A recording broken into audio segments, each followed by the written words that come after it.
Good evening, everyone, and welcome to another edition of our Justice and Pieces guest speaker series. As we've been talking with lawyer and paralegal bencher candidates about the upcoming election. As always, the views and opinions are of the candidates alone. They don't reflect me, Justice and Pieces, Trials College, or any other education institution or organization I'm affiliated with. Continuing on this evening, we have Catherine joining us here. Catherine, first of all, thanks for joining us. And perhaps we can get started. You can tell us a little bit more about yourself. All right, so I'm Catherine Rhinelander. I'm a member of the Yellowknives Dene First Nation.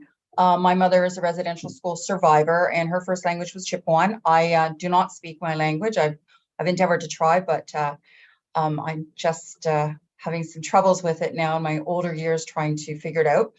I've been a lawyer for over 25 years. I don't want to tell you exactly how many years because then I'm going to age myself. I'm probably one of the dinosaurs. I have had the opportunity to practice at a large criminal law firm. Probably at that time, it would have been the largest criminal law firm outside of government agencies in Canada. And then after working there for a number of years, I went out on my own and I was a sole practitioner for quite a period of time. And then an opportunity came to work for the government. And I thought this might be a good opportunity to try and affect some change from the inside. So I gave it a long process of thinking to determine whether or not I should cross that bridge, and I did, and I have been here now for about 15 years. If you would have asked me even 20 years ago if I could ever see myself working for the government as a crown attorney, I would have laughed and said, "You've got to be crazy. There's no way in hell you'd find me on this side of the bridge." But here I am. Since joining the Crown's office, I've actually had opportunities to do a lot of good work as well. I have, although I work in a specific unit, we prosecute organized street crime. I have had the opportunity to be a course director for the Indigenous Justice course. It's a summer school program that's offered to Crowns. It runs for a week. So I was one of 4 co-directors that assisted in the development, design, and delivery of that program. I'm currently a course director on the Confronting Bias, Racism, and Discrimination. It was a new course that was introduced last summer. So I am one of 4 course directors with respect to that. I've also had the opportunity to be a part of a joint inquiry team on the National Inquiry into Missing, Murdered Indigenous Women and Girls. So I was the criminal lead on that side of it. It was partnered with the Indigenous Justice Division, and we were overseen by the then ADAG Kim Murray from the Indigenous Justice Division. We participated in the different hearings across the country, as well as providing submissions to the inquiry before they released their calls to justice. What else can I tell you about myself? I think that's a good start. Yeah, so let's get anything else. let's get into then, I guess, the now, which is that you've done all that and a very extensive background there, and probably a lot more, as you said, that you didn't touch on. But now you're running for bencher in the 2023 election. Kind of what brought you into putting your name forth here, and why are you running for a bencher? So that's actually a very good question. So I'm running because I want to ensure there's proper representation across the board in terms of the benchers. As you know, there are 40 elected lawyer benchers and 5 elected paralegal benchers. And then there are 8 appointees that are referred to as lay benchers. And with respect to the current incumbents, there are 3 Indigenous benchers. There's lay bencher Kathy Banning from Fort William First Nation. There is Etienne Esquega from the north, and then Diane. He's been a bencher now. He's in his first term. And Diane Corbier, who has been a bencher for 2 terms. Diane has opted not to run again. So depending on how the election pans out, there could be no Indigenous representation depending on whether or not Kathy gets reappointed and depending whether Etienne gets in. So I thought I should step up as well and run to see and ensure that hopefully there is an Indigenous voice on the at convocation. Over the past, I want to say 5.5, 6 years, I've been a member of the Indigenous Advisory Group. And so the Indigenous Advisory Group is a group that provides advice and insight to the Law Society in terms of different policies and programming that they're looking at implementing with respect to Indigenous persons and Indigenous communities. And having had that opportunity, I've been the co-chair of the IAG, I want to say, since 2020, so for over 2.5 years. So I've had an opportunity to participate and sit in at the Venture Committee meetings for EAC. And having that opportunity to sort of watch what's unfolded over the last few years has given me a little bit more insight. And I thought, I was always raised to give back to my community, and I've volunteered ever since I was a child, like right through upper grade school through high school. This was before you actually had to do volunteer hours, because I think I learned with my kids that you actually have to do 40 hours community service to graduate from high school. You didn't have that back then. I just did it because that's how I was brought up, and it was instilled in me to do so. And I continued to volunteer all through my undergrad and after law school as well. I volunteered at the Aboriginal Legal Services of Toronto, the Community Council, the diversion program. I have sat on boards for Pedobin Lodge, Spirit of the People, a number of different Indigenous agencies here in Toronto. I've sat on the board of governors for Humber College. So this just seemed like the next step. And, ventures always seem to be so they were the people we looked up to as representative of us. They're like sort of the esteemed, those you seek out for mentorship and advice from. And so, not that I think I should be a mentor or anything, but it just sort of seemed it's the right time. So I'd like to give back to the legal community as well. Now, I mean, the big topic here in this election is the use of teams or slates or factions or coalitions, however you want to call it, or however the respective sides are calling it. And it certainly leads to some criticism of the Good Governance Coalition that you're creating a slate or a coalition in response to the stop-stop slate from the last election. And you're saying, hey, we need to sort of, this is a necessary evil to kind of fight fire with fire. However, if we are elected, then we will pledge to look at electoral reform, which may do away with slates altogether. But you got to take that leap of faith with us that we're going to kind of follow that through. And if we're elected, we'll potentially change things. And it creates obviously this, how does that all make sense? Kind of following this piece by piece there. So, I mean, what are your thoughts there? I mean, in running and some of the issues you just touched on already, as part of the Good Governance Coalition and in response to sort of the battle of the slates, if you want to call it. So that's like a really good question, and I can see why people are questioning, like, how is this one different than this one, and why is this sort of happening, and how can you say you want to run as part of a coalition and then at the end of the day disband it all? And I think, prior to 2019, you would sometimes see one or two people or two or three people maybe running together as a pair to offset expenses, to support one another, to advocate for each other and be able to have a wider reach to the different audiences. And I think what we saw in 2019 when the stop slate ran 22 candidates, when we stop to think about the vote as a whole, we have over 50,000 licensees. And of the 50,000 licensees, there was approximately just over 16,000 that came out to vote. And of that 16,000 that came out to vote, approximately, I want to say between 4,900 to about 5,300 voted solidly for the 22 candidates that they were behind and for nobody else. So they campaigned very hard. They reached out, they got their supporters, and they got their 5,000 votes coming into all of the candidates. And all you have to do is look at the results from 2019, and with a quick poll, you can see like the top 10 on each side for the most part, with I think a very few exceptions. They were the top on outside Toronto and inside Toronto. And I think the next one under that might have been Teresa Donnelly, our outgoing president, who got, I think, 4,800. And then the next was Jacqueline Horvath, our current president, who had 4,300. And then it significantly drops to the low 3,000s and then down to the 2,000s and down. So you see how the rest of the voters were divided and separated.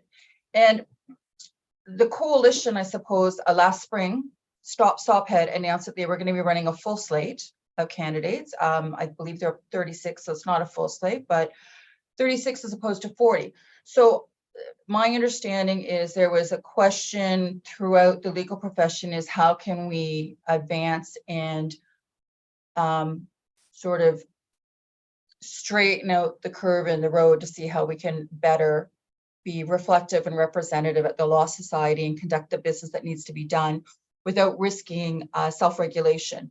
So the Good Governance Coalition came about. Why am I running as part of the Good Governance Coalition? I'm running as part of them. I mean, like, first of all, just like if you take a second and look at some of the bios, I mean, these people, all of them are completely incredible. They've all demonstrated leadership throughout the profession in terms of their volunteer work in legal, like the legal associations, boards, directors, all across.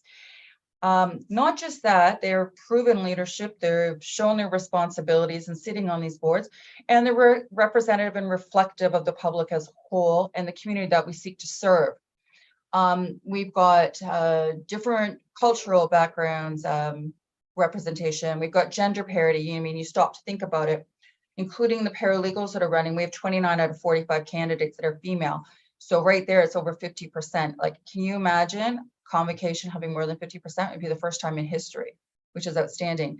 In addition to that, professionally, we're diverse as well, because we have representation from academia, from government, from big firms, from small firms, from sole practitioners, legal clinics. And in addition to that, just in terms of the types of law we practice, criminal law, family law, estates, civil, commercial, insurance, like, it's a wide breadth. And so that's part of why I'm running with the Good Governance Coalition. But back to your question in terms of like how you're going to disband this. So that's interesting, because I don't think anyone wanted to be running as a coalition and to be running with a group. Now, I must say that there are some significant financial advantages to that. And like, let's be candid here. And that's, I think, one of the things too that needs to be looked at in terms of election reform. So not just the fact that there shouldn't perhaps be slates or coalitions able to run in future, that it should be down to like one or two people tops that could run as a pair or singular. But there may be we need to take a look at, and this is me speaking on my own. I'm not speaking as representation, like a representative of the coalition, because we all have our own opinions and our own thoughts. But one of the things is, as an individual who is a public servant, I'm very fiscally responsible. And I also, having been a sole practitioner for many years before I came to I became a Crown, these elections cost a lot of money. Like don't get me wrong. And maybe we need to take a look at that too. We need to look at whether there should be limits set on how much you can utilize on your campaign or run. There should also be limits in terms of who can contribute, that it should only be licensees that can contribute, for example, to a campaign if you're soliciting funding. Those are things I think that need to be looked into. But I can see the understanding of people that, well, why are you different? Why are you here? And that's all I can say is I would really like to be able to say that, hey, I could do it all on my own, and we should all be doing it on our own. And that's what I'd like to see in the future, is to have people be able to run individually and independently, but also be able to ensure that we can get the cross-cultural representation. And I think a lot of people are reluctant to run because of what it costs. It's incredible what people pay out in order to be able to run as a venture. There's one last sort of follow-up on this point, because I think it's certainly important, and one of the pledges there, the Good Governance Coalition has said after, if elected, we're going to look at this. But you've touched on it there in terms of the cost, right? I mean, as well. I mean, the other issues is, as you also pointed out, is the low voter turnout, right? I mean, whether there are different issues, whether there are regional representation, whether it's voting for 40 candidates, up to 40 candidates. I don't think you have to use all of those votes, but you have 40 of those votes.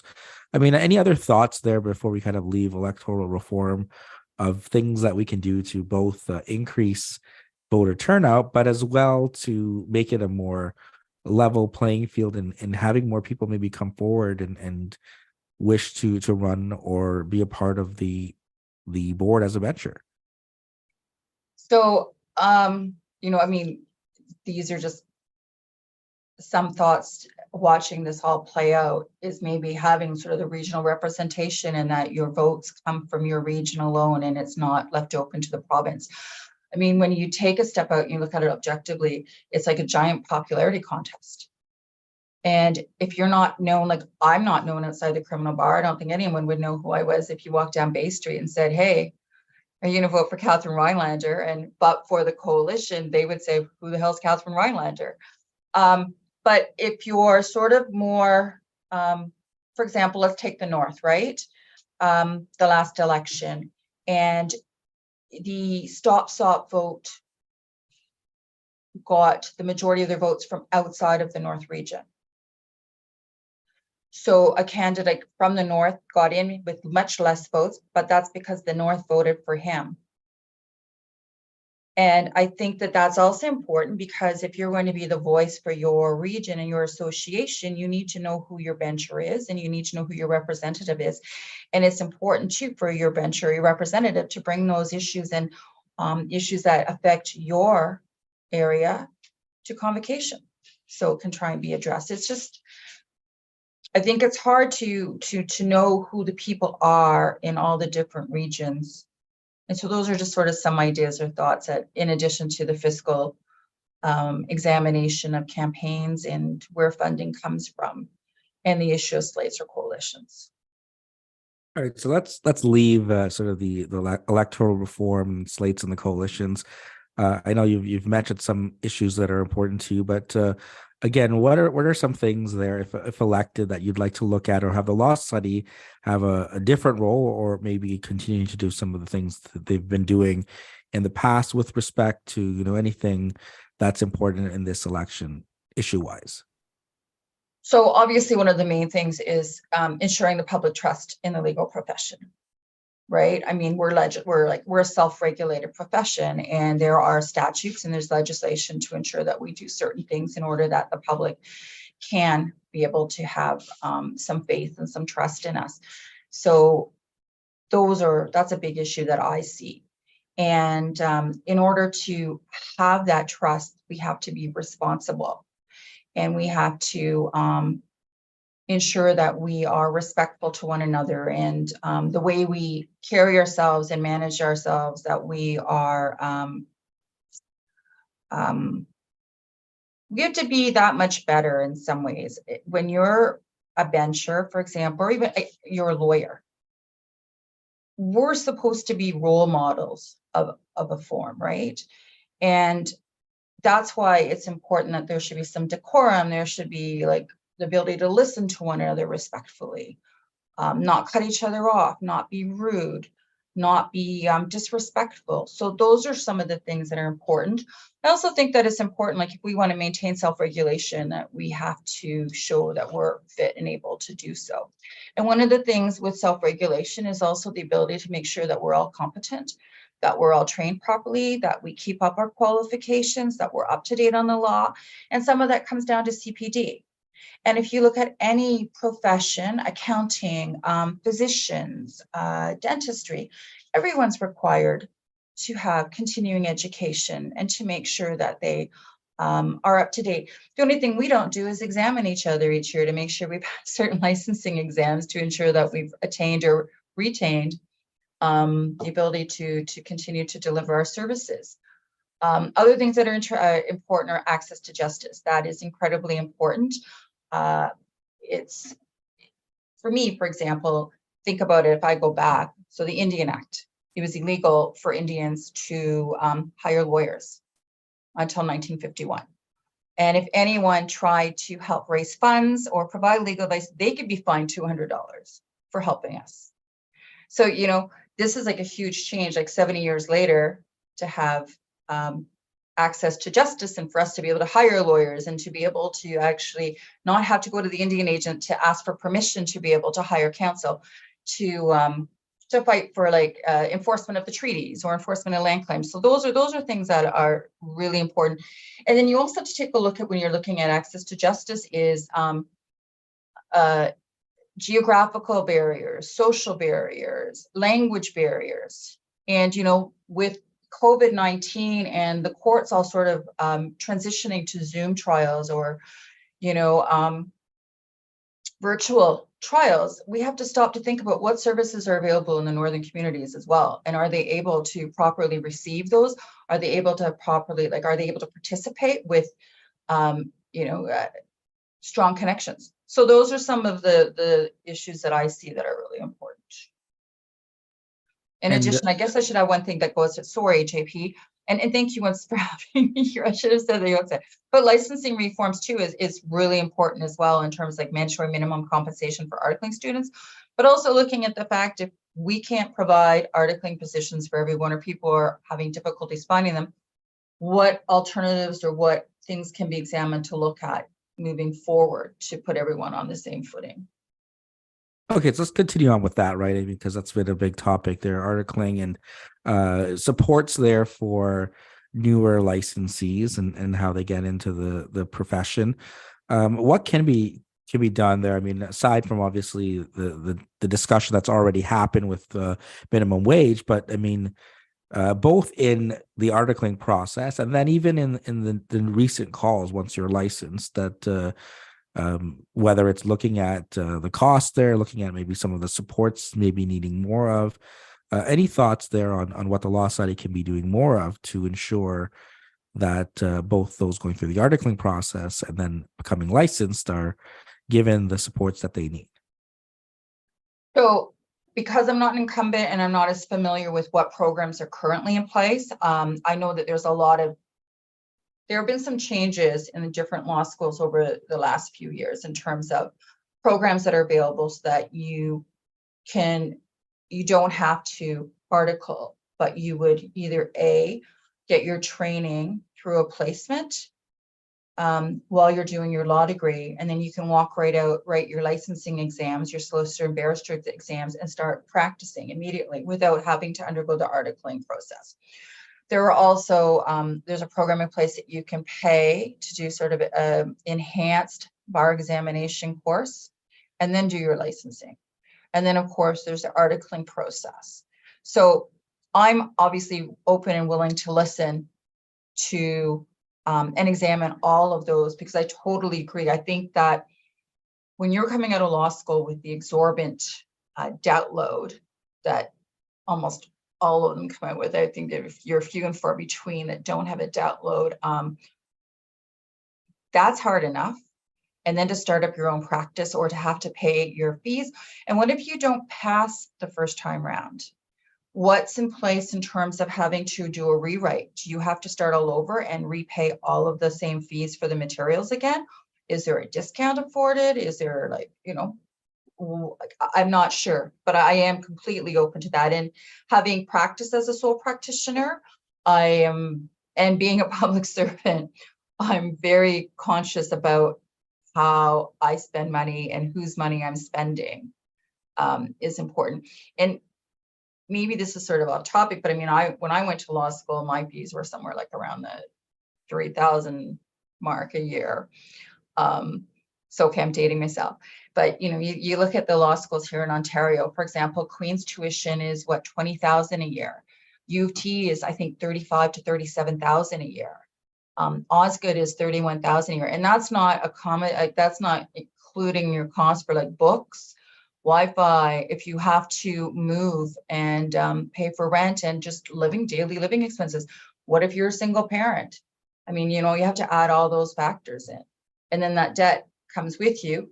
Now, I understand Canada just indicated the other day that there was something passed that your interest won't kick in after 6 months, which is a start. But is there more we can do as lawyers?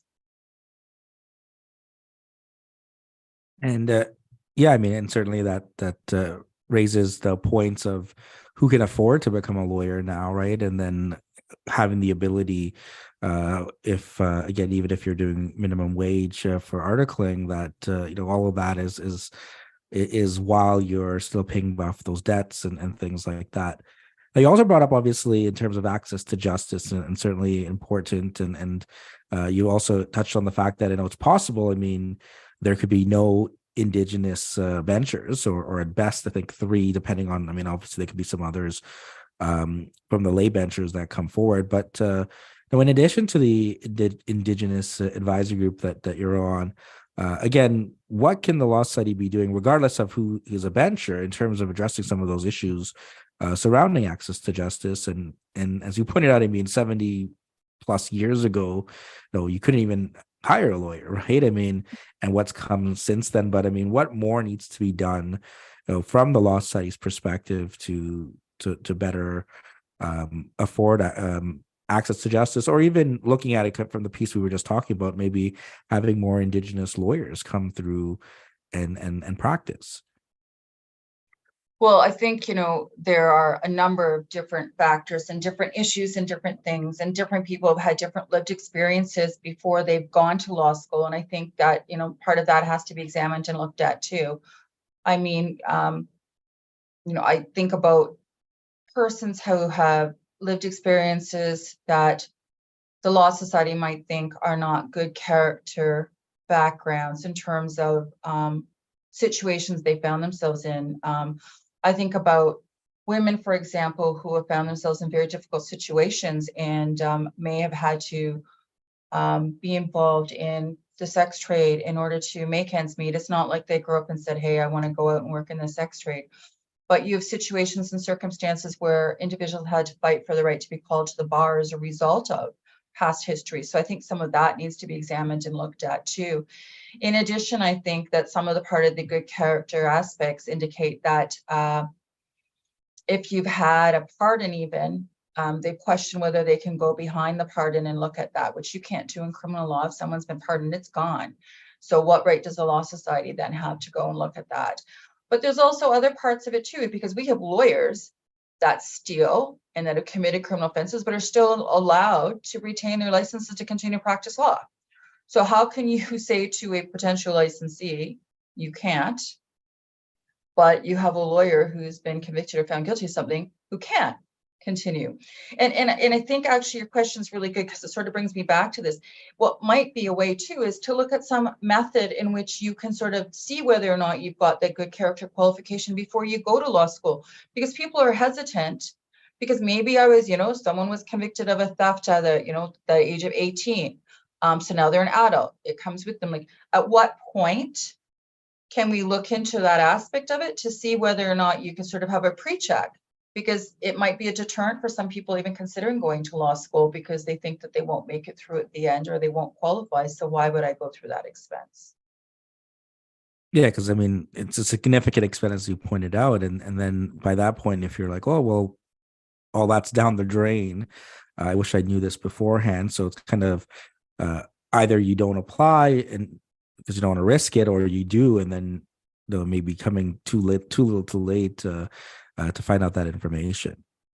Now, besides that, I mean, in terms of as well, no, there's a lot of talk about competencies, right? And you've touched on it, right? In terms of making sure that the law side, again, in the public interest, is putting out enough information, training for lawyers and paralegals in terms of getting into the profession. And as well, part of that, and big discussion, obviously, surrounding some of the messaging, right, of cultural competencies, right? I mean, in particular, Indigenous, if you have Indigenous clients, and trauma-informed lawyering and things like that, that some people sort of see it as, is this part of the competencies that are needed for training lawyers and paralegals? And others will say, the focus needs to be on, making sure you know how to use your trust account and subject matter expertise and things like that. So what's your take kind of on sort of the issue of competencies and what the Law Society's role as a regulator, both for the licensees, but as well as in the public interest?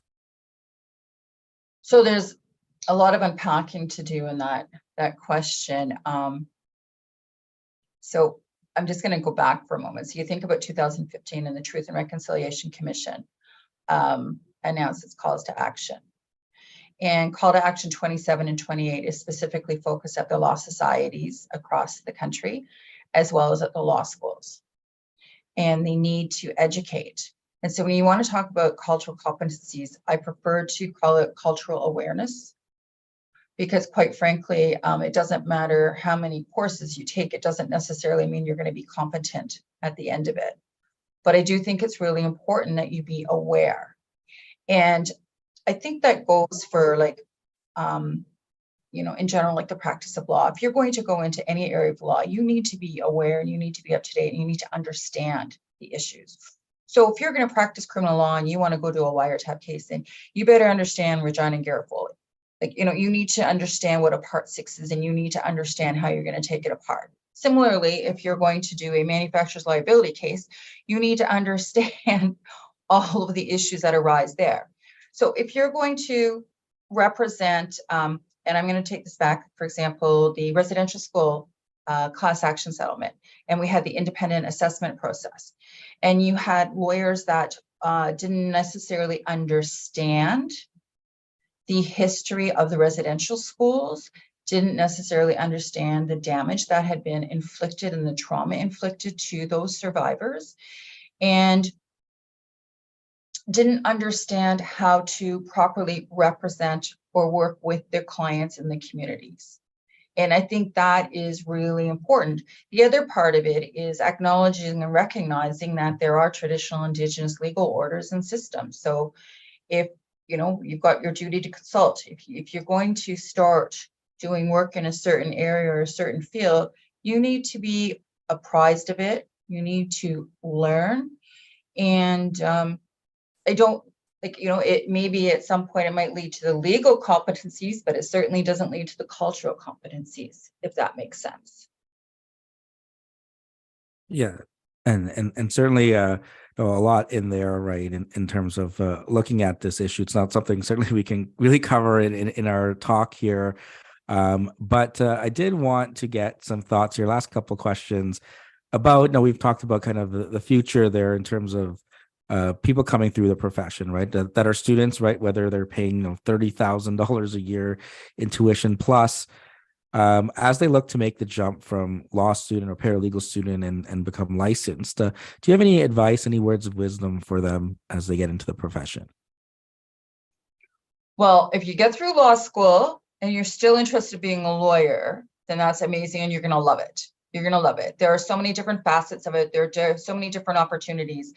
As a student, if you have opportunities to explore different types of law, like different placements, even if you came and worked for the government, I know the government doesn't pay as high as some of the Bay Street firms. Totally get that. But this is your opportunity to sort of test the waters and see what you like and what you think is the right fit for you. And you can always change. Just because you've gone into one stream of law doesn't mean you can't transition to another, because there are so many different facets and there's so many different opportunities out there. And it's exciting, like for us law nerds, like, when you have a new challenge or the law is moving in a different way, it's actually fun to try and interpret it and to move it along. So I just say enjoy your school time, because eventually the hours get longer and the work gets different. But yeah, I mean, I still love the law. Here I am, like old and gray, but hey, I'm still doing it. Perfect. So, Catherine, thanks again for taking the time to join me and speak about the upcoming election. Last question, hopefully there are a number of lawyers that are listening and they have, again, up to 40 votes. And it doesn't matter if they're in Toronto, outside of Toronto, north, south, east, and west, right? They can vote for you. And why should they cast one of those votes in your favor? Well, geez. I'm a humble person by nature, so this is always hard to talk about myself in that respect. But I do have years of experience as a board member. I'm prepared to work hard, listen, be respectful, come prepared, and to do my best to understand the issues and to serve the public and the legal profession to the best of my ability. Perfect. So thanks once again for taking the time to speak with me, and thanks for everyone for tuning in. All the best.